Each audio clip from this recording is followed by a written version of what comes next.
To be able to take those characters and make them breathe, put blood in their veins, make people care about them. So these are stories we already know, and suddenly you care deeply about these characters who want things you can understand. I think it's just sort of this magic combination. For me, I knew we were onto something amazing, which was the episode about Red Riding Hood called Red Handed. I don't get scripts unless I'm in the episode. I wasn't in that one, but I happened to watch it with Josh Dallas in my hotel room. And the end of that episode, when she turns out to be the wolf, was magical. I'll never forget that moment as long as I live. Where's Peter? He wasn't the wolf. My jaw hit the floor. And, you know, when you can be a fan of a show you're in, well, you're in for a wild ride. My favorite filming moment on Once Upon a Time would probably be my first day on the show. We had the real ship, the Jolly Roger, which it's called the Lady Washington, and it was this beautiful day in August. The sun was out, and, you know, I was working with Robert Carlyle for the first time, who was one of my heroes, and we got to sail out around the Sound and through the mountains. That was the moment that I sort of went, oh, wow, this is great. All right, everyone, what's going on? My favorite episode to film has been 722.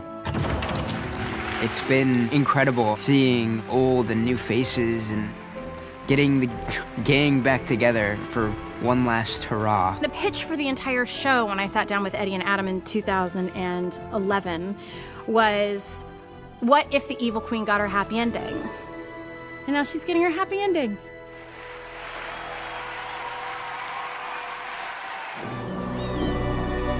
One of the amazing things about the show in general is that there was always room for it to grow in so many different ways. And I think all of us on the show were always pleasantly surprised and excited to see what Eddie and Adam would come up with. We started to see villains turn into heroes. We started to see heroes turn into villains. We started to see kind of everything in between. There was an endless opportunity to be able to try new things and to have all these different worlds and storylines that we got to explore. Suddenly you just look and like, oh, there's Evil Queen and Robin Hood and all of us just playing cards in costumes. It was really fun.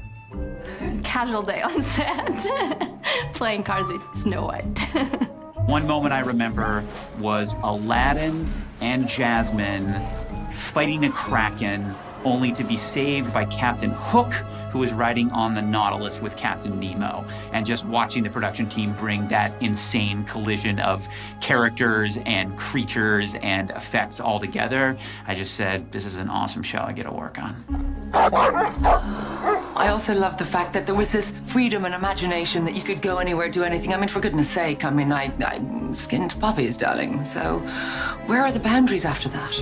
You kind of have to be in touch with that, like, 9-year-old inside of yourself. You definitely have to not take yourself too seriously, too. You really unleashed something there. I think if I was always worried about the stupidity of some of my ideas sometimes, then I would never pitch anything, and sometimes the craziest things, the craziest ideas that you have about how something works or where the magic comes from or something like that is actually the best one. I'm a fan of true love, dearie. And more importantly, what it creates. I love that we made Captain Hook's daughter, Alice in Wonderland, and then put her together in a romance with the girl Robin Hood, who was the daughter of the Wicked Witch and adult boy Robin Hood. To say all of those things out loud just feels insane, and yet it felt so organic to write those two characters in a relationship. I might not be the best person to ask for dating advice. I kind of ate the only boyfriend I've ever had. Yes, I think that disqualifies you. I got a kick out of Blue Whale, only because I said something about Blue Whale on Twitter at one point. People were like, oh my God, she ships with Dr. Whale. And I was like, I don't even know what shipping is. Like, I had to be completely schooled in the whole matter. Snow White and Prince Charming, because from the beginning, they've been the two that I followed, and I was a fan of the show prior to being on the show, so I'm always gonna ship them. I've only seen you go on one date, and that was with a flying monkey. Thought I had to top that. He set the bar pretty high. He proposed that night. He also tried to kill you. Right, there's that. I plead the fifth on shipping. I'd like to live to see tomorrow. I can't pick favorites. That's like, I mean, that's like walking to my death. Henry and his two moms.